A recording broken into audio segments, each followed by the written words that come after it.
Hello, good morning, everyone. Happy Sunday.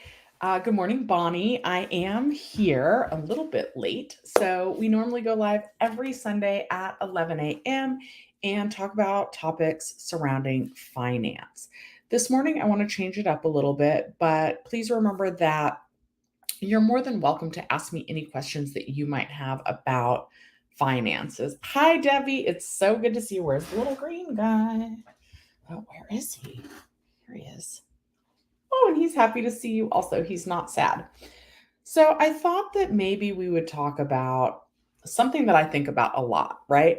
I think about does having a retail job hurt your long-term chances for success? And the reason why I wonder that is the more and more that I read about improving your life and getting even your finances in order and taking the right steps to achieve goals that you have in mind, be it financial or fitness or life, it really talks about having a routine.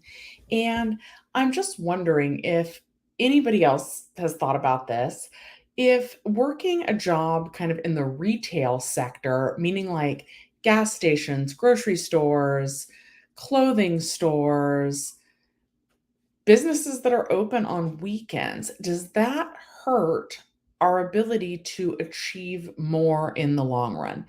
And what I mean by that is that a lot of people with that kind of schedule, they're not able to have a routine, right? I'm reading a lot, and by reading, I mean listening to Audible. I've really started to enjoy trying to read more, but by doing it through Audible, where you're just listening, like as you're driving to work or something like that, guys. I gotta fix my hair before I go to work today. And one of the things that it talks about is having a set night routine and like a specific bedtime, and having a set morning routine and a set time that you get up. But I think for those people who are in the retail space, that can be really difficult. Sometimes, oh, my heater just popped on. I don't want you guys to hear that. So let me turn that off. Um, I think that can be really hard because sometimes maybe you're working a night shift and you're getting off of work at 1 a.m. Maybe, hopefully not after getting off at 1 a.m., but maybe the next day you're turning around and you're going in at 4 a.m. to put away a new stock order. Or maybe another day you're working completely overnight because you're doing inventory.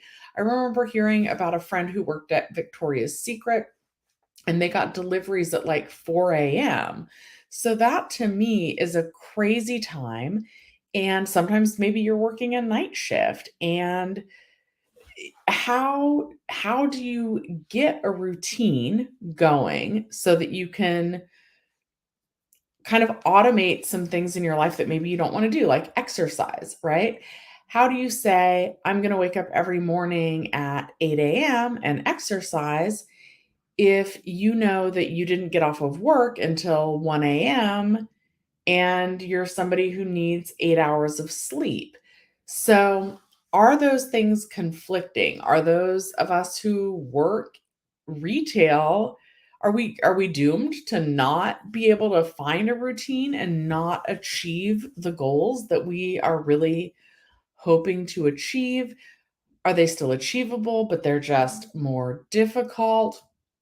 And I really don't know. I don't have the answer to that. It is something that have started to think about, especially as I start to get older, not having a routine, not knowing what time you're going to bed.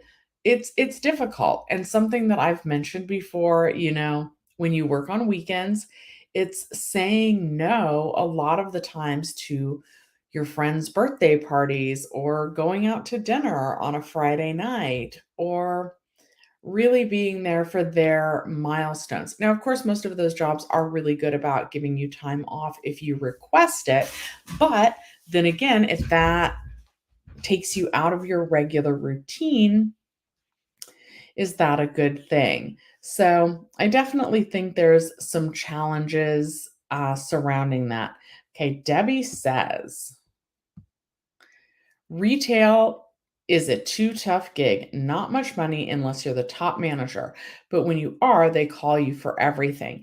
Yeah, that's another thing. Especially if you get to a salaried position, my experience is that they do expect you to kind of be available all of the time, checking emails all of the time, that kind of thing, which can also be really difficult. I know a lot of friends, their entire identity is their work, and it's really hard to get out of that. And it's funny too because one of the books I read was like the 4-hour work week, which has a lot of really interesting concepts. It talks about, again, routine, but like not turning on your phone the second you wake up, setting aside a time maybe at 11 a.m. where you answer all of your emails. And then again, maybe at 4 p.m. So, kind of after you've been at work for a little while, after everybody's in their groove, then set aside 20 minutes to read all the emails. And then again, before the close of your day, reading all of the emails. And I'm just not sure if retail jobs can be like that.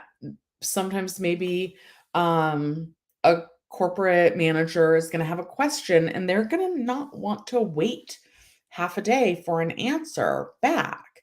So it's tricky, and I do think it's hard to find a routine. And by the way, just to kind of summarize why in the 4-hour work week they're talking about only checking emails twice a day is that maybe you're in the groove of writing a report or sending something out, and then you get a notification that an email has come in. So you quit writing the report, you go to reading the email, and it just kind of disrupts your workflow.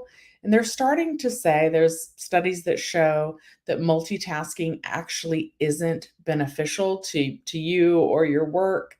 They're saying finish one thing before you start the next. So they're saying set aside like designated chunks of time each day to respond to email, and then just don't look at it outside of that. And I feel like that would be really hard even for me. Okay, let's see. Andrew says, hello, how are you? You're in San Francisco Bay Area watching your parents' doggy while they're overseas. Party at the house every day.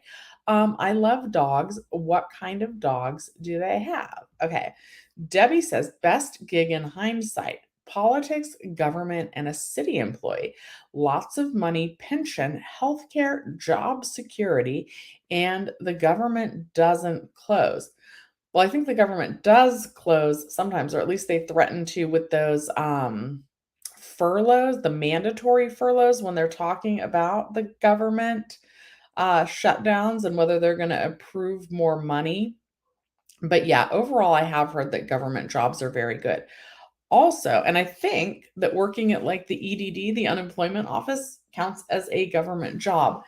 So that's something to think about. And then they're closed all of the holidays, right? And I don't know if those are paid holidays or not, probably depends on the level position you are, but getting paid holidays and all of them off is a lot. Oh, okay. We're hearing about the dog. Hi, Joy, Joey. How are you? Okay. And Debbie says, run for city council. I'd win and get the big LA council money and an expense account. Yeah. I don't I don't know about that. Like maybe something that I could work in would be like, I don't want to be like, this is probably not the right term, but meter maid. I don't want to be a meter maid, but maybe I could work at the office of parking enforcement. Maybe like I am really grateful to all the assembly members that helped us during the pandemic, helping to get our unemployment benefits. Maybe I'd want to work as an assembly member, but I'm not sure if those are like assembly members are elected, but then they also have like interns answering the phone. And I'm wondering if it's like a paid internship or not. I don't think it is. So at this point in my life, if I was going to switch careers, I would need to have it be a paid position or do it in my spare time.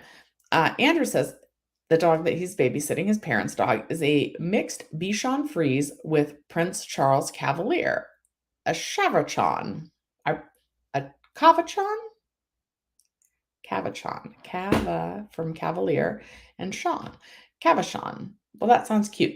Hi, Scotty. And Scotty's asking, was it terribly hot the last few days where I was? Not this weekend. Last weekend was the really cold one for us. City council first, and then eventually mayor of Los Angeles. And again, this is something I've said before. I'm glad that you guys have that kind of confidence in me. The thing is, I don't envy a lot of the positions that they're put in, right? They have to, like right now, the mayor of Los Angeles has said, like, they're not going to move the homeless people. And it's a really tricky situation. I'm not sure what the solution is because I guess and I may have this totally wrong, but it's my understanding that back when Reagan was president, you could force people to stay in like an insane asylum. And I don't know if I agree about taking away someone's rights. Like, who am I to choose whether someone has to stay hospitalized or not? Like that doesn't seem right either. So what do you do if someone, if you, because there are assistance programs, right? And outreach programs for mental health. But what do you do? What is the answer if someone doesn't want that help? If someone has posted up 2 blocks away from your house and it's dangerous because they've started piling their stuff. This is may or may not be based on a true story. It's dangerous because they've started piling their stuff into the parking space and out into the street. And you come home late at night from work at 1 a.m., 2 a.m., it's dark, and their stuff is really far into the street, and the streets are too narrow and probably shouldn't be two-way streets to begin with.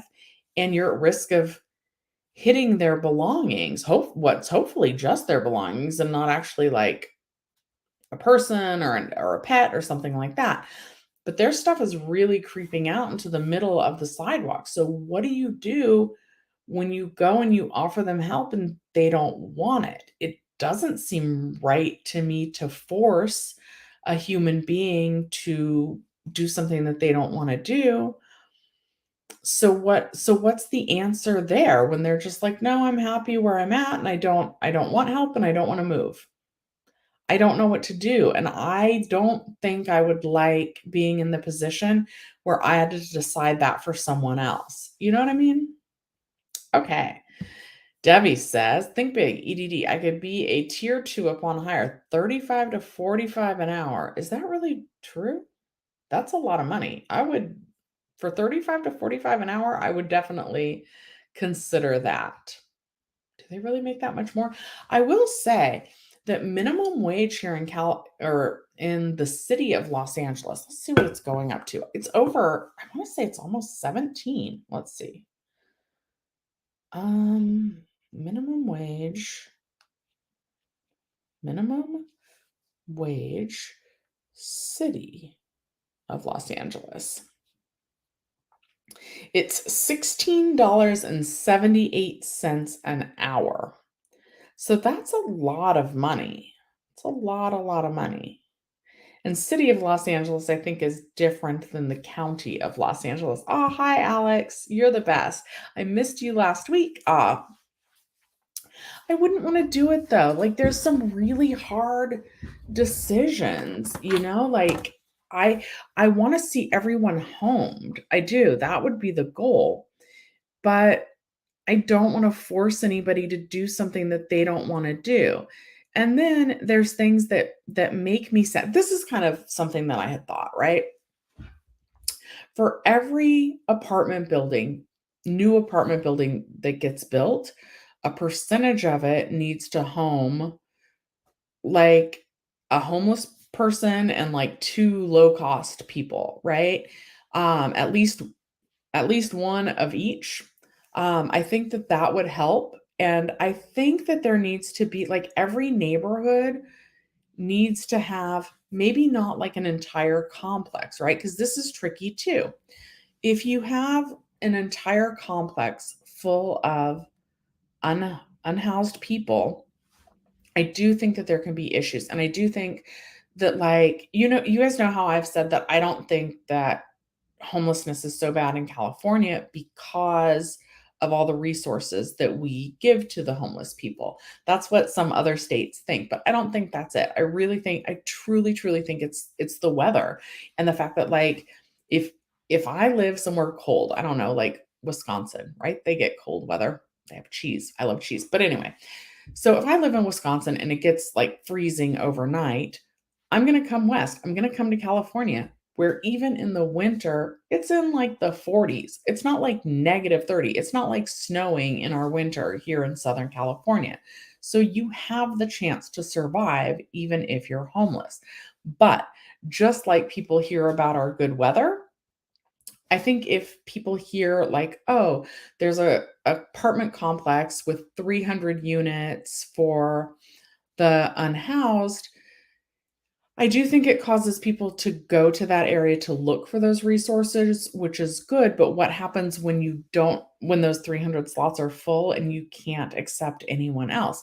That's when it gets tricky. And then, of course, people they're like, "I don't want those places next to me." And I think city places like Beverly Hills, no, why like, you guys need to house some homeless also. I'm sorry. Like, this is now a problem that's so big that everybody needs to do their best and really try and help and give some outreach to these individuals.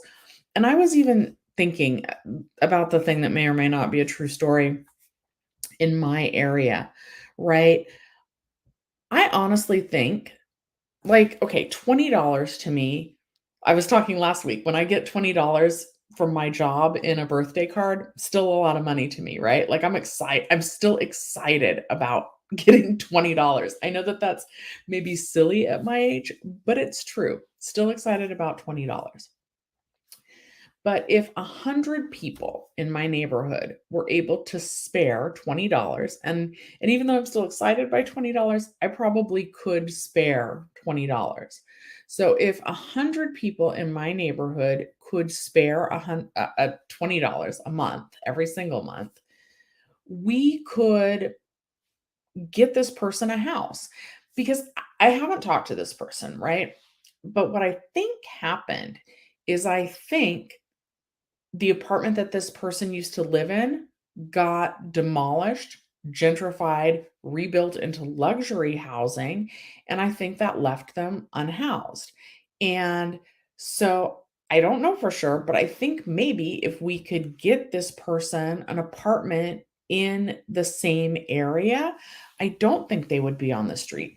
I think they've been offered help, but how far is the help from the people that this person grew up around? How you know, I don't know. Like, maybe we all need to adopt a person? I don't quite know. And maybe we don't even need 100 people. Maybe we could find a studio apartment for this guy for 1,000, and maybe this person I don't know. But I do know I wouldn't wanna force anybody. All right. Shelly for mayor. Renegade Billy says, "Happy Sunday. Thank you, thank you." Then make you deputy mayor and resign after 2 months and you can take over. Might be into that. Okay. Aw, thank you, thank you. Apply. I do know EDD and go for it. Well, maybe I'll look into that. Okay, does LA have a massive homeless issue like San Francisco levels? Because San Francisco is beyond redemption. It's it's getting there. I'm not sure it's quite as bad as San Francisco, but it's definitely getting there, and we definitely have some areas that are really bad, and almost on any block in front of, a store, and this can be dangerous for the stores too. So how do you reconcile this, right? I see a lot of homeless people camped and sleeping in the doorways of stores, but those could be emergency exits. So let's say that someone is in the front of that store, they're doing regular business, people are coming in and out, and then an unhoused person sets up shop like outside of their emergency exit door. And if it's just one person sleeping, maybe if someone came out those exit doors, it would be okay. But when they start to accumulate their belongings there, then the emergency exit door can't open. So I don't have an answer. There's a lot of things I don't have an answer for. Ben says, being mayor of a city as big as LA must be really nerve wracking. Your city council members to be on board, you'll need city council members to be on board with you. Yeah, and again, like, I'm not running for any type of office. I do think those are good jobs. I think they have steady hours, but I think those big salaries come with big responsibility and big issues that are not easy to fix. Okay. Joey says from what her husband says, a lot of the homeless, they don't want to help. They don't want to deal with rules. Yeah, so there are some rules regarding sometimes depend I don't know all the ins and outs, but some facilities require like drug testing or counseling or a bedtime curfew or many different things, and some people just don't want to do that. Debbie says they're here for the money, benefits, sanctuary security, medical full coverage, etc. Yeah. And then Ben says you've been to San Francisco and it's sad. You have your tech people making good money than the homeless. Big class disparity there. Yeah. And again, like, I don't know what the answer is to that. It would be interesting to find out, like, and I know a lot of the outreach programs do ask the people this, like, how they became homeless in the first place. And I'm sure that there are a lot of people that would want help. Okay, Renegade Billy says, does the state jobs pay well? You heard rumors that working for the city pays more. Is it true? Federal and state jobs, city jobs, they do pay well. Like they were saying, like, it's good benefits, it's good money. Those are the jobs that still do offer pensions, which will help you in retirement. Okay, and then Joel says, you're in the Bay Area, you hate going to San Francisco. It's just a total mess. Plus a tiny shoebox apartment is like 3K a month. Yeah, guys, and I don't know if I shared this with you, but so I it's not that new anymore, but since December, I'm working at a new location. And I was like, well, maybe, I do own my house, or technically the bank owns it, and I'm making payments on it. But I thought to myself, maybe I could rent out my house, although I have a lot of repairs. And quite honestly, like that rotted out wood up there, right? I also have some floorboards that need done. But anyway, I was like, maybe I could move out of my house, rent it out to someone else, and I could move so that I would be really close to work. And I called the building on the corner where my new job is located, and they are new apartments, but like, I was like, how much do you guys have studios? And they said yes. And then they said that a studio was $3,400. And this is what I thought when I bought this house as well. Who that can afford that would want a studio for $3,400? I don't need a new apartment. Then, like, right, I was trying to hide my shock and trying to not be like, oh, I'm too poor to afford that, but I am too poor to afford that. Like, that's crazy. Okay, so $3,400 a month for a studio apartment. And I was like, what amenities does this come with? Like, honestly, at that point, like, I need a doorman that puts a mint on my pillow and makes my bed when I leave the house. And they were like, "Oh, well, there's a barbecue on the roof." Like, no, no, I'm gonna need a lot more than a barbecue on the roof. There better be, like, I don't know, my balcony better have an individual pool on it or something. Like, that's crazy for a studio apartment. Okay. Joel also says, you had the pleasure of meeting the San Francisco mayor, London Breed, for some event. She seems pretty nice, but she has a tough job. Yeah, and that's the thing, and a lot of people, right? You guys all got familiar with the channel during EDD, the unemployment issue. It wasn't necessarily the fault of our government that made that all so clunky. I think, generally there's like 200,000 people that need unemployment benefits a month. But during the height of the pandemic, I think here in California, it was like 15 million. I don't know. It was a crazy amount, right? And I like to think about this in terms of the movie theater. If my movie theater has an average attendance of 500 customers, that's what I staff for. That's what I've bought supplies for. That's what I've planned for month in, month out. And maybe even at the movie theater, maybe there's something that needs fixed that we're kind of holding off on, or like maybe we want to upgrade. I don't know. Like our lights or something. Maybe we know we're using I don't know. We're using efficient lights at my movie theater. I'm just trying to make something up. But like maybe you need to upgrade your light bulbs so that they're the energy efficient ones, but maybe you don't quite have the money yet. And so maybe you're like, okay, well, I know this needs done, but we're going to wait till these light bulbs burn out before we upgrade them to the LED light bulbs or whatever it is. So that's on the back of your mind, but while you're doing 500 customers a day, it's not urgent that you get it replaced. And then if the movie theater went from having an average of 500 customers a day to, let's say, 2,500 customers a day, it's going to probably mean that you don't have enough staff. It's probably going to mean you might not even have enough popcorn to do that kind of business. It's going to mean it probably wouldn't mean that your light bulbs would burn out any faster, but it might mean that people would notice it because there's just more people coming in the doors. It might even be like if you 5 times the amount of customers you used to have, maybe you don't even have room in the building for them. Maybe you're turning some away, telling them to come back tomorrow.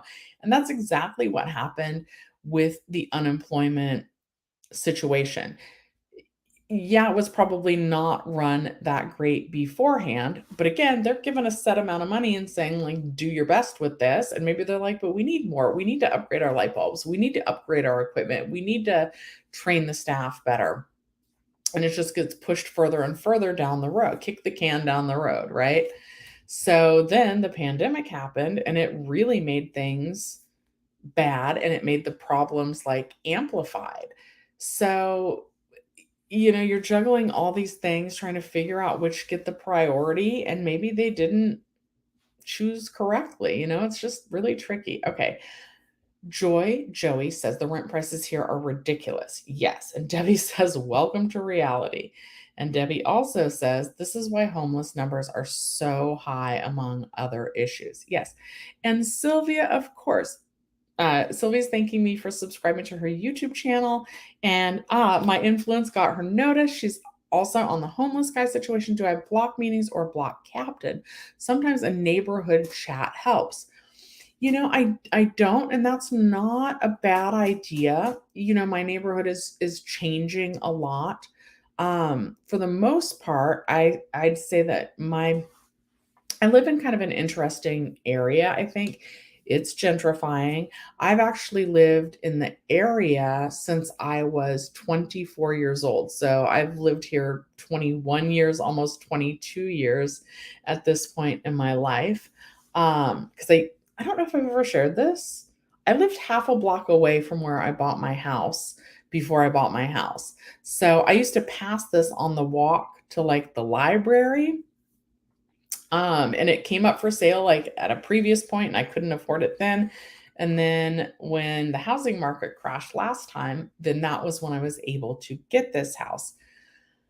But I kind of live in the neighborhood where everybody just minds their own business. You kind of keep your nose to the ground and you do your own thing and you don't meddle in other people's business because even though the neighborhood's changing, you still don't want to be too nosy in what your neighbors are doing. At the same time, all the houses are really close to each other. So I'm talking like a little narrow, not even like a sidewalk, like little pathway between the houses. So if, for example, someone was, I don't know, trying to get in my door, I think that my neighbors would notice and be like, hey, that's not your house. Get away. You don't live there. You know what I mean? Like someone's kind of always home. Someone is kind of always watching. But at the same time, we don't necessarily like engage with each other. But I feel like everybody keeps an eye on each other. Does that make sense? And maybe that means it's time to do a neighborhood chat. All right, Francis says hello. Francis, I got my hair done. It's really fluffy. I need to straighten it, but I feel like it's fluffy because it's damaged. Like it's all dry and gross. I don't think that's supposed to happen. And I don't know. I'm just not happy with it.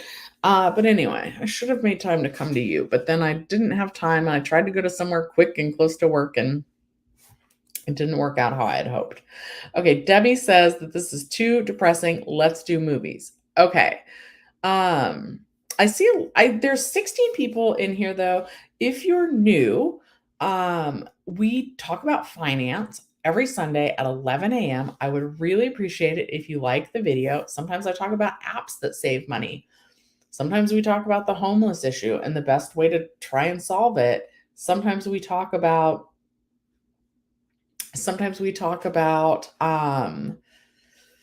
retail jobs and the job market. We talk about unemployment benefits a lot. So if you guys have any money topics that you want to talk about, even like if you're thinking about buying something, I'm not a financial advisor, but if you want my opinion on whether like that's a good idea or a bad idea, or if you guys want to share your money tips with me in the chat, I would love to hear those.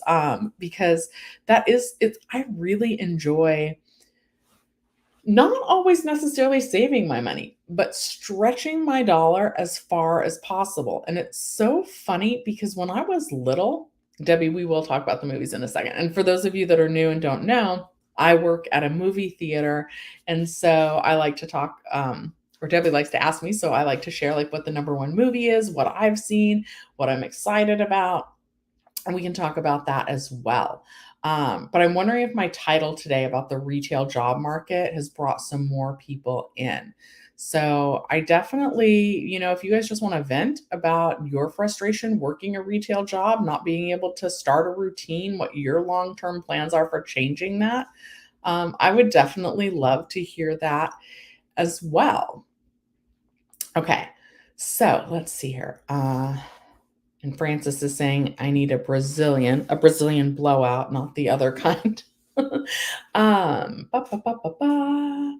Okay, so the movies. We opened Beau is Afraid. Now, there's a movie studio called A24. Like the movie studios, when I say movie studios, I mean like Paramount, Focus, Sony, Disney, A24, and Neon. Lately, the Studio A24, whatever they put out, it's really good. It's like, I don't know what their process is, but it's like every single film that they pick is a winner. People are really mixed on the movie Beau is Afraid. It's 3 hours. And I've heard that like towards the second half, it kind of loses its oomph. I'm still interested in seeing it, even though I've heard that, because I just really trust A24 to put out good movies. So, and I'm curious if they have something that's not coming out as good. And Debbie, it's supposed to sort of be horror and sort of be comedy all mixed into one. I don't know. Anyway, so Beau is Afraid is the one I'm interested in. And then the Super Mario Brothers movie it's in like week number 4 right now. It's doing really well. I am just old enough that I did not play a lot of Nintendo growing up, but I heard about it. I was just a little bit too old for that. I did play a little bit of Atari, and before Atari, what the heck was that called? I don't remember. But so I played some Atari. Anyway, I saw the Mario Brothers movie, and it definitely made me wanna go out and buy a Nintendo Switch, so I did that, and now I'm playing a lot of Animal Crossing, which I need to play a little bit less Animal Crossing. So Super Mario Brothers is still doing really well. The next movie that I think I wanna take my mom to see is called Air, and that's like the Michael Jordan, Nike Air Jordan story, but it looks really good. It looks like it's not just geared towards sports people, because I'm not a sports person.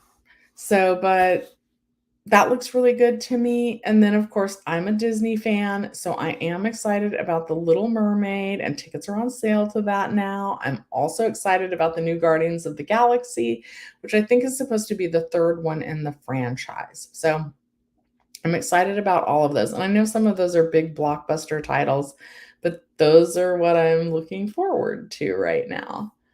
Okay. Let's see here. So let's go back to talking about retail. If somebody's working retail and they are starting to look into starting a routine, which they say starting a routine, yeah, Air. Sorry. Okay, we're going to talk really quick about Air. Yeah, Air is like Air Jordan, Nike Air Jordan, and the Michael Jordan story. It looks really good. It's written, I want to say, or it's directed by Ben Affleck. Affleck? Am I saying his name right? Probably not. Okay, let's see. I'm gonna type in Air movie. Okay.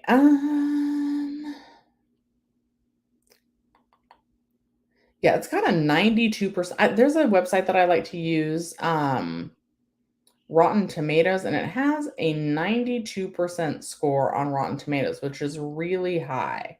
Yeah, it's directed by Ben Affleck, and it's distributed by Amazon Studios and Warner Brothers Pictures. And yeah, it looks really good. It's starring, oh, I forgot. This is interesting. I remember when they first started their careers, Ben Affleck and Matt Damon were kind of like a pair. So Ben Affleck is not in the movie, but Matt Damon is in the movie. All right. Anyway, yeah, I'm excited to see that. I think it'd be a good one to take my mom to. I also sort of wish I would have waited to see the Mario movie with my mom. I think she would have liked that. But mom, if you're watching, I am working later today, so it's not going to be today that we go do that. Okay, Sylvia says, small finance win. Got charged twice on a grocery item. Went back to the store 3 days later and got a refund for $4. Woohoo. Yeah, that is awesome. I actually just noticed something that I think I was charged twice for, but the store that I went to is really far away, and so I'm not sure I'm gonna be able to get the refund. So I was frustrated about that.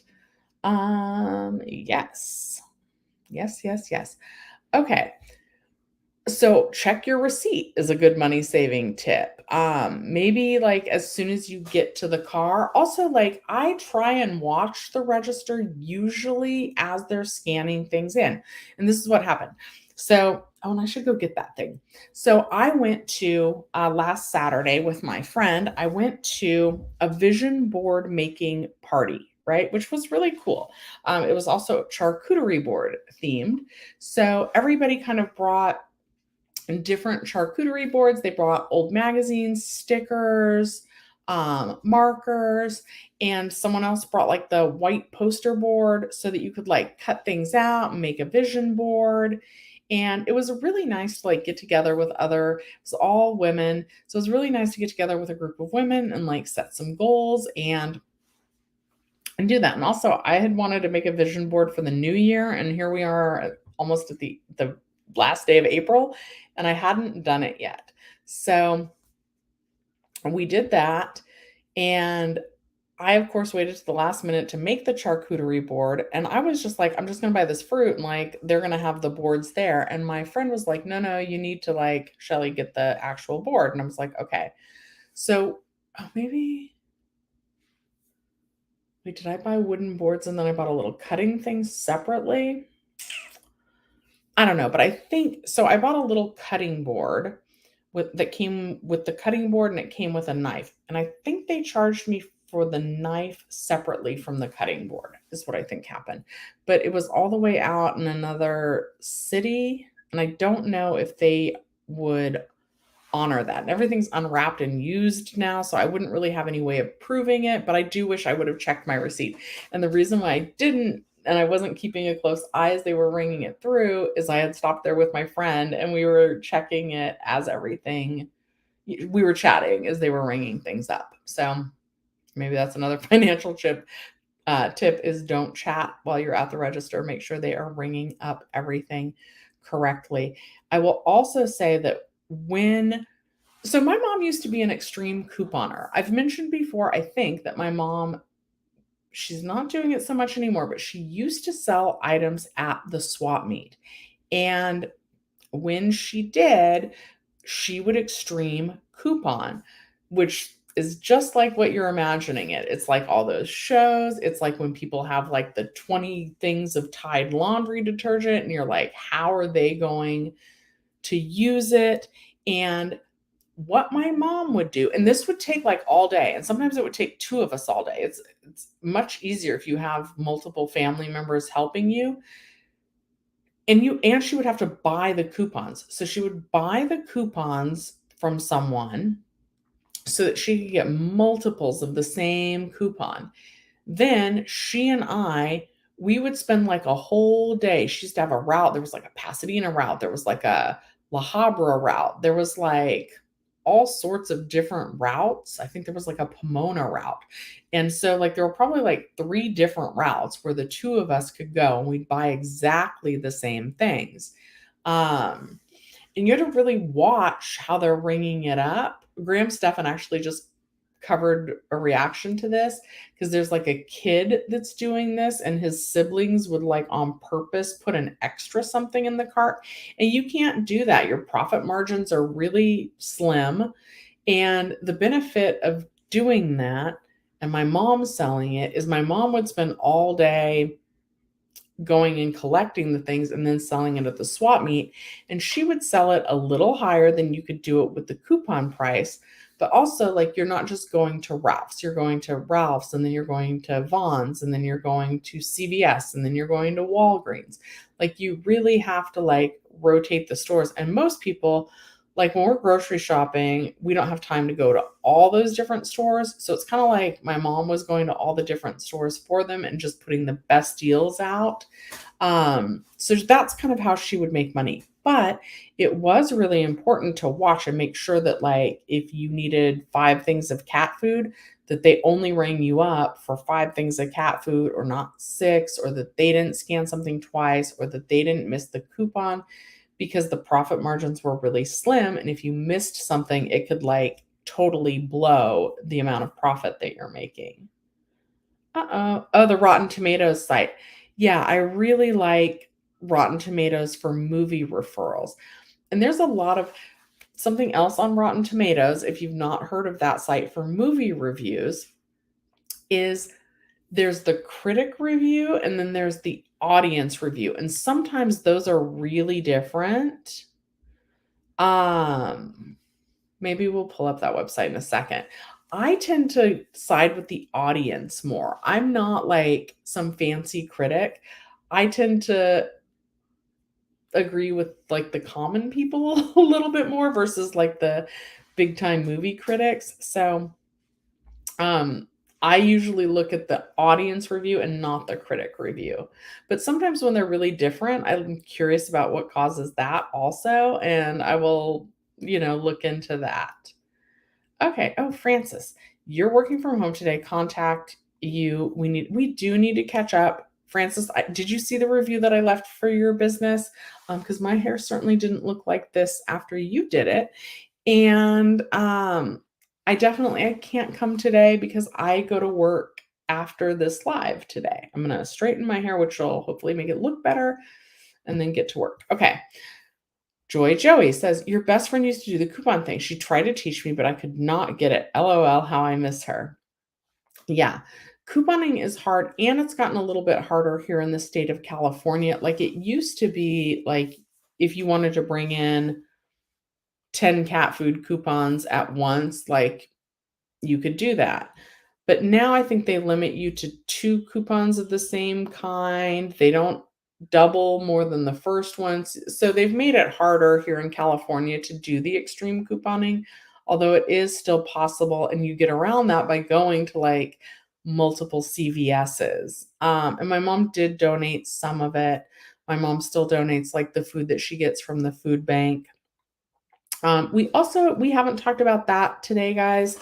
Um, were any of you getting the food stamps? Have you felt the effects of not getting the full amount of food stamps? Last week, I think it was you, Sylvia, you were asking me about whether we were gonna extend the extra food stamp allotment, and I don't think I found any news articles on that. I was looking and I didn't find anything that indicated that they were gonna up the amount. Oh, let's see. Sylvia said, "You got an offer for free dishwasher pods. Accepted it, but don't have a dishwasher and will give it to a neighbor." Yeah, I mean, that's a great way to go. I'm in the same boat with you, by the way. I do not have a dishwasher. I also don't have like a washer and dryer. So I feel like I'm one of the only homeowners that does not have I feel like there's more homeowners that don't have dishwashers, but most homeowners have a washer dryer, and I don't. I'm not even sure where I would put one in my little tiny house. I have like 1 or 2 ideas. I have one that I really like, but I'm not sure it's doable. I guess you're supposed to put a washer dryer like it should face like a wall where the wall goes straight outside, but actually I'd like to put it on the other side, basically right behind that map, but on like the other side of that wall. But that's an inside wall because it would be facing into this room. So I don't know how that works. Anyway, so Sylvia, not you, they live in Pennsylvania. So they have not started limiting the coupons that you have. Okay, guys, this dress, when I stand up, it's fine. But when I wear it like this, it's a little low cut. So I got to put a little tank top under this before I go to work.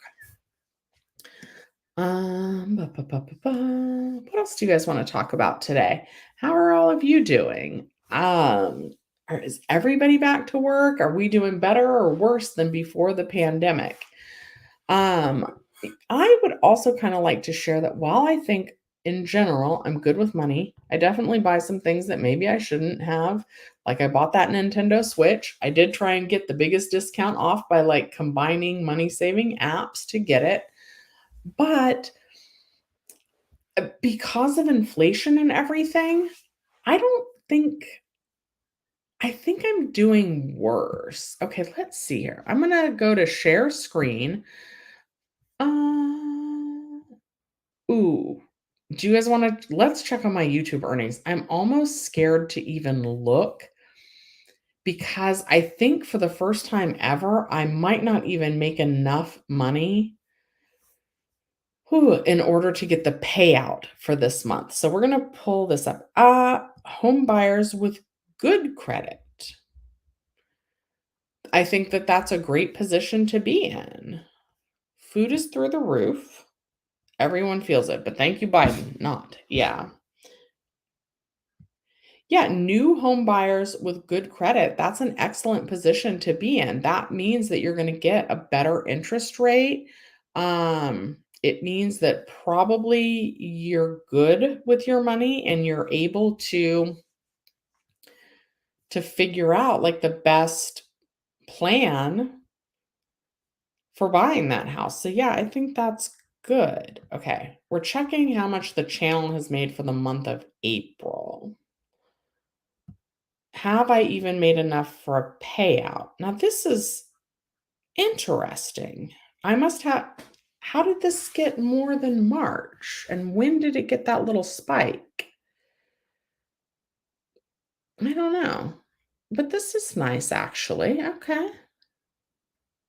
All right. It's made $143 for the month of April, which isn't bad because all I've done is gone live. And I even missed one on Sunday, the 16th, because I ended up needing to go to work.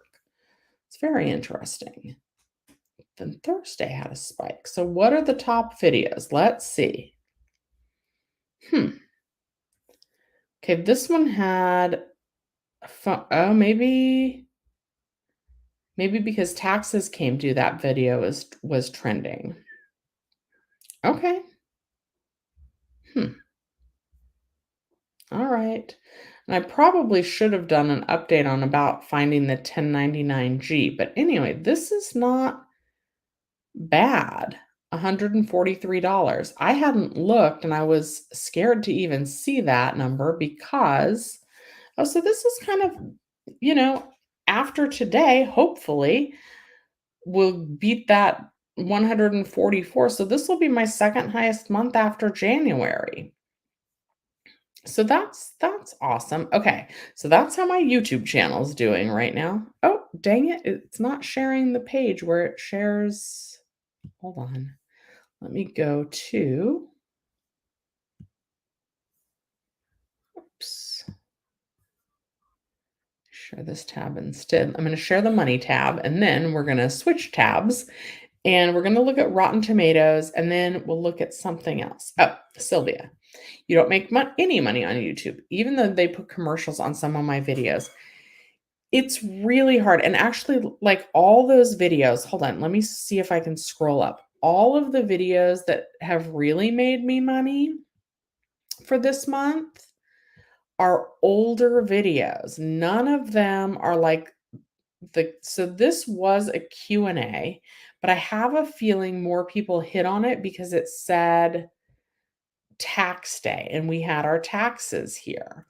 But this video, let's see if it switches. So this video was uploaded, does it say? April of 2022. So that's a long time ago that that was released. And most of those videos are released a year ago. So most of the videos that are still making me money are the older videos on unemployment and not like these live streams. Although I love doing the live streams. Okay, now we're going to go to Rotten Tomatoes and we'll look at the movie Beau is Afraid. And we'll look at Air. Did I just spell tomatoes wrong? No.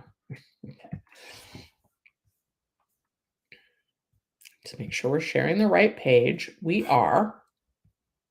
Okay, so the Smurfs movies, and Rihanna's going to be Smurfette. Okay, that's adorable. People are already rating the third Guardians of the Galaxy. Also, I I remember reading this book when I was a kid. Are You There, God? It's Me, Margaret. So I definitely want to see that film.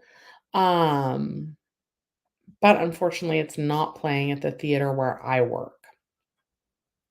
Okay, and if you want to search a movie, you just go up here to the search bar and you're going to type in Air first. So Air, oops, come on. All right, so it's got a 90. So this is a really, really good score, right?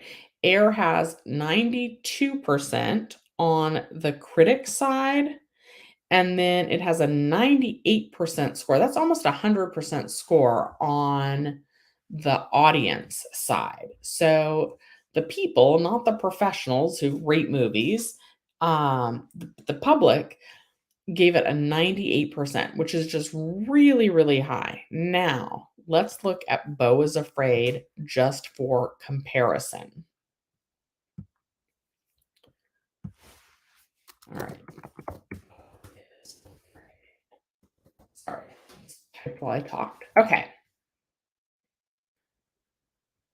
So even the critics are a bit more mixed on it. Oh, but the audience, this has changed a little bit. So the critics gave it a 70% and the audience gave it a 72%.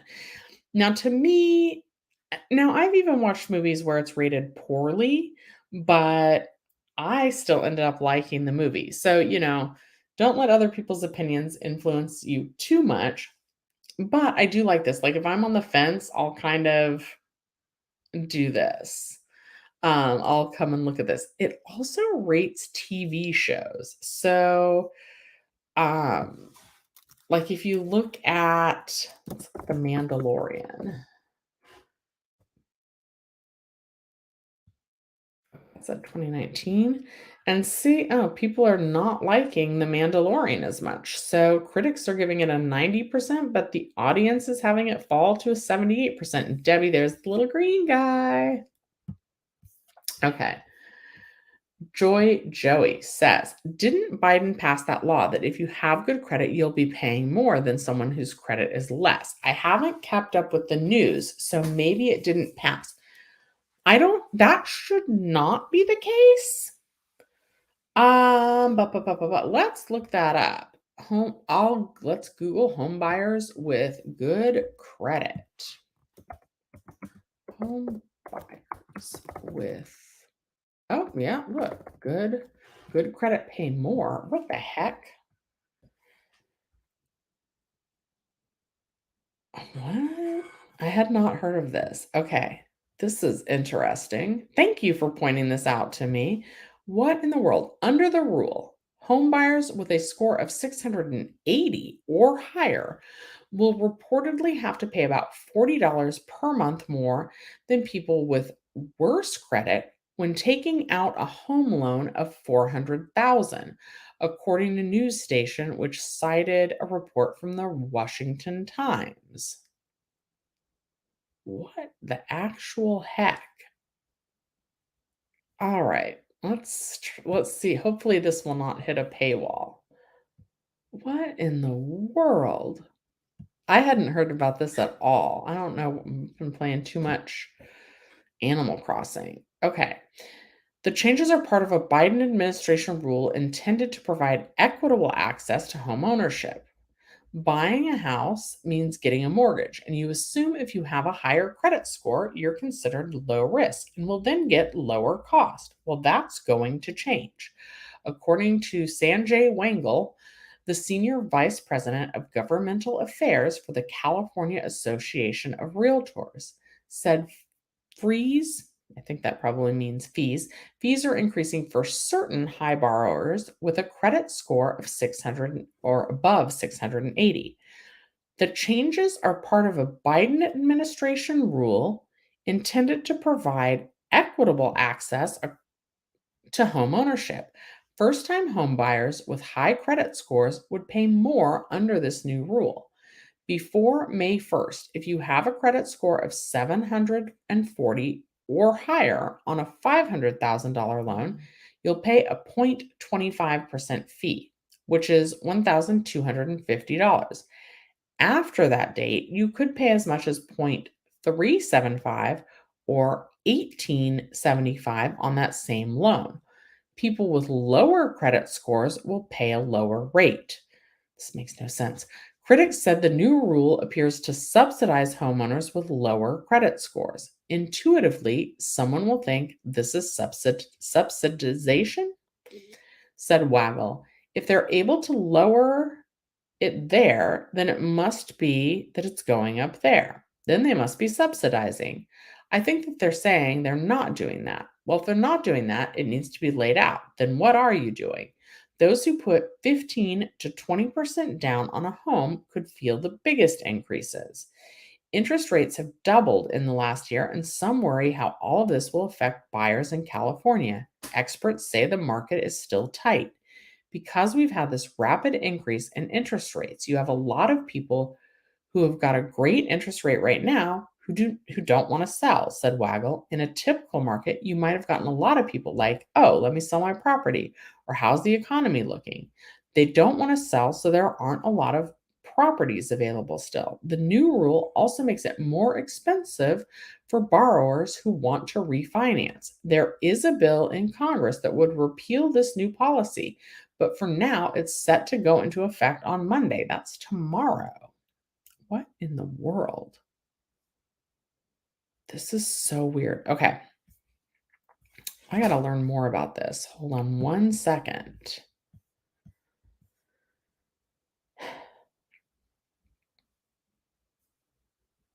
Okay, let's see if we can read the CBS one. Homebuyers with good credit scores could soon pay higher mortgage rates. Starting in May, some people with higher credit scores may actually end up paying a higher fee on their mortgage, while those with lower credit scores pay less. These changes are part of a federal government effort to make home ownership available to more Americans. This applies to all loans guaranteed by Freddie Mae and Fannie Mac, regardless of the lender. Frank Hempel, a mortgage advisor with Action Mortgage of Michigan, joined CBS News Detroit on Tuesday to better understand the changes.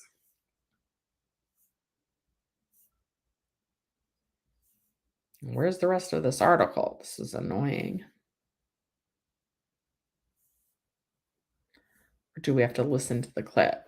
I don't know if I'm allowed. I don't know how playing clips on my channel works. So the drive to work, oh my God, yesterday, or not yesterday, but a few days ago, right? I probably spent 7 hours on the road. I, oh, I know, Joy Joey, Animal Crossing. Um, ugh. Anyway, I'm going to remove this and I'm going to tell you about my drive. It's bad every day. I think because I pass that stretch on the 110 that goes past downtown. So even on Sundays, there could be a Dodger game, there could be a concert at Staples. Sometimes they're like on Sunday night, this is when we're going to close the road at 1 a.m. So even though there shouldn't be traffic on your drive home, there's going to be traffic on your drive home. This is also helping my pace stay stagnant, is the longer commute, so higher gas and more wear and tear on my car. Oh, you win one way and you lose another. Anyway, you can't look at it like that. I'm grateful to have a job. And that's how I have to look at it. But I can't remember what day it was this week, but we had a complete power outage. The person fixing our air conditioning on the roof tripped the breaker, turned off all the power in the whole building, which turned off all the movies playing. Was not an ideal day. And it just so happened that I had a doctor's appointment that day. So I had to leave at 4 because my doctor's appointment was out by where I am. But guess what's really bad at 4 here in Los Angeles? Traffic. So I had to leave at 4 to get to a doctor's appointment at 6 p.m. So I had already spent an hour driving to work, then 2 hours driving to the doctor's appointment. But because I didn't finish everything that I needed to do because of the power outage, I had to go back to work. That took another hour and 15 minutes. And then I had to drive home from work, which took like another hour. So I was on the road like 5 hours and 15 minutes that day. Was not fun. So yeah, Sundays can still be just as bad as any other day. Biden is such a piece of negative work. Jeez. No comment if this passes. It's weird, right? Okay, it wasn't 7 hours, it was 5, but that's still a lot because, and it's because I had to drive to work, then drive back out here for the doctor's appointment, then drive back to work, then drive back here. And I really blame the power outage, is what I really also like. Here's something else crazy, right? So last year around this time, I got a new job. And with a new job came new health insurance. And then I left that job. And so I didn't have health insurance for a while. And I needed to get going to the doctor. So as soon as my health insurance kicked in with this job, I made doctor's appointments. My health insurance kicked in March 1st. So made an appointment, I want to say like March 8th. Got a referral to a physical therapist for like some issues. They're booking appointments 2 months out. Like the reason why I just took the first appointment that they had that was available, and that was April 27th. It was whatever day the 27th was, guys. Thursday? Anyway, so April 27th, like that's 2 months out. And even now, I guess like it's hardest to do the initial consultation or whatever, but even now I can't actually start physical therapy until one more month. So it's crazy, and they basically said that it's like that everywhere. Like, how are the doctors that overwhelmed? Maybe people don't wanna be doctors anymore because you can't make it even on a doctor's salary here in Los Angeles. That's probably it. I don't even think so, like, okay, we gotta do the math on this. How do I share my calculator? I gotta figure this out real quick. I know. You know what? We're gonna get the trusty whiteboard. All right, hold on. All right, so we were doing a while ago. This was like how much you could afford. I don't remember what exactly that was, but okay, hold on. Ugh. I need the bigger eraser in here. Sorry. I'm going to erase. I'm just curious if I'm going to look up an average doctor's salary, okay? And then we're going to divide it by 12. And then, you know how they used to say that, like, you can afford 25% of your annual salary on a place to live? I think they've upped it now. They've changed it. And it's not that they really think, oh, people can afford to spend more on their rent now than they could in the past, but they've realized that they're not going to be able to do it on 25% of their income. So I'm going to Google average doctor salary in Los Angeles, California, and then I'm going to see if a doctor can afford a $3,400 rent payment for a studio apartment, because I bet that they can't. And then that's probably why people don't want to be doctors anymore. Also, there's a YouTuber that I really like. His name is Ali Abdal. He does a lot of videos on like productivity, mostly productivity and books and things like that. And just like improving your life. He was in school to be a doctor and he quit to be a YouTuber. Oh, is my mom in here? I should be a buyer for the VA. Aw. Well, that was just the day that I went to a doctor's appointment. And it turned out it was only 5 hours that day. And it was because I went there, I went to work and back and then work and back again. But yeah, it's about an hour drive every day. Um, but I do like being in Pasadena. I grew up in Pasadena. We're right next to a bookstore. It's a really great location. It's a beautiful theater. So I kind of like that. Okay. Uh-oh.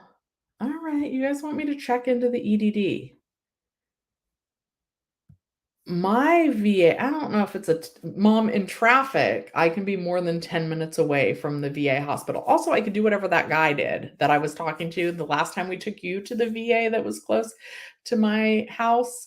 Like check people in or run the program where he was like, no, you won't get charged. And you were like, that was not my actual experience. Anyway, um, yeah. And then I feel like my mom, I don't know. I feel like Pasadena is closer to my mom. Anyway, average doctor salary. We're going to share the screen again. Okay, we'll just add this one back. And then we will go here.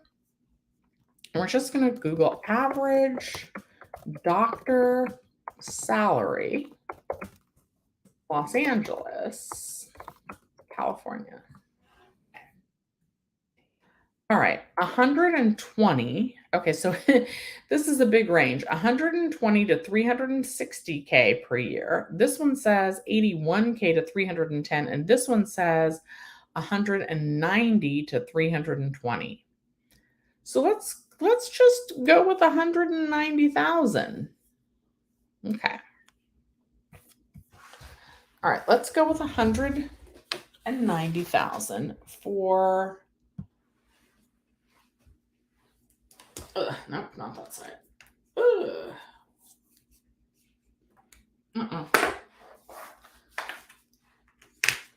All right. $190,000 a year. Oops, can you guys see this? I'm going to quit sharing now. All right. This is we're going to go with the higher end of a starting doctor's salary. Now I got to divide this by 12. So 190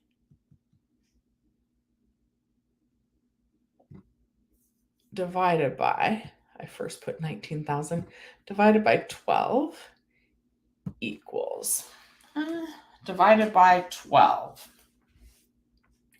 Okay, that actually does equal like a boatload of money. That equals $15,833 a month. Divided by 4. Yeah, they would be able to afford it, but not by much. So, okay, if you take that and you divide by 4, which gives you 25%. So 25% of that is $3,958.33. That is how much that person, a starting doctor, could afford on their rent. So they could afford that studio apartment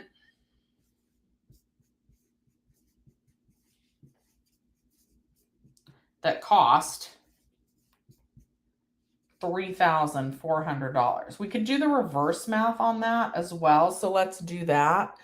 To afford that studio apartment. So I'm still going to go with the 25% rule. No, let's stretch it. Let's go with 35%.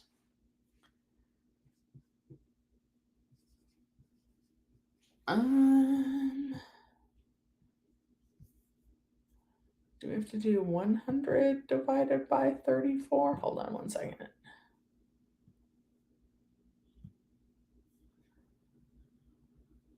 $2.85. So that's going to be times 2.85. Is that right?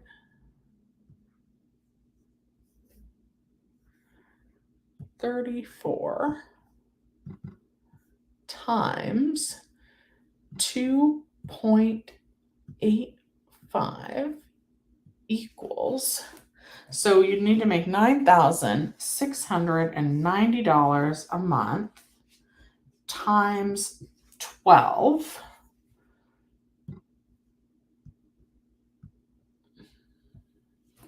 So you'd need a salary to afford that studio apartment that is $3,400 a month. You'd need an annual salary of $116,280 a year to afford a $3,400 studio apartment. I just, like, my circle of friends, most of us are not making that much. And I'm going to be 46 this year. So I'm almost 50. And we're not making that much. All right. We've gone a little longer than the hour today. So I'm going to check the rest of your questions and then we're going to head out. My mom says, Pasadena may be closer to mom, but seems to be seeing me less. Yeah. And that's because my schedule is not as consistent. All right. Then Debbie says, yes, Shelly sees me more while working Pasadena, even with the long commute, crappy parking, and congestion. Remember, mom, Shelly thinks it's also quaint. Yeah. All right. Encourage Shelly to that tiny single unit, 3,500, so you can visit her. Bring the sleeping bag. Yeah. I don't know. In a studio, I don't know. Well, I am liking listening to Audible, so I get to listen to books while I drive to work. All right. So I got to go load up the book that I'm going to listen to on my way to work. Let me share that with you guys. I will tell you what I'm reading right now. And by reading, I mean listening to on Audible. It's called The Eighth Habit, which is by Stephen R. Covey, which is the same guy who wrote, he wrote, what the heck did he write? No, not In Progress, All. The 7 Habits of Highly Effective People. So the titles that are in my queue are The Eighth Habit, Dune, which I'm not liking, The 7 Habits of Highly Effective People, Autobiography of a Yogi, Thinking Fast and Slow, Successful Affirmations, Storyworthy, Elon Musk, The Power of Habit, The 5-Second Rule, Peace in Every Step. Anyway, that's the kind of books I'm reading on my Audible on my way to work. And with that, thank you guys so much for watching Shelly's Millions. I'll see you next time.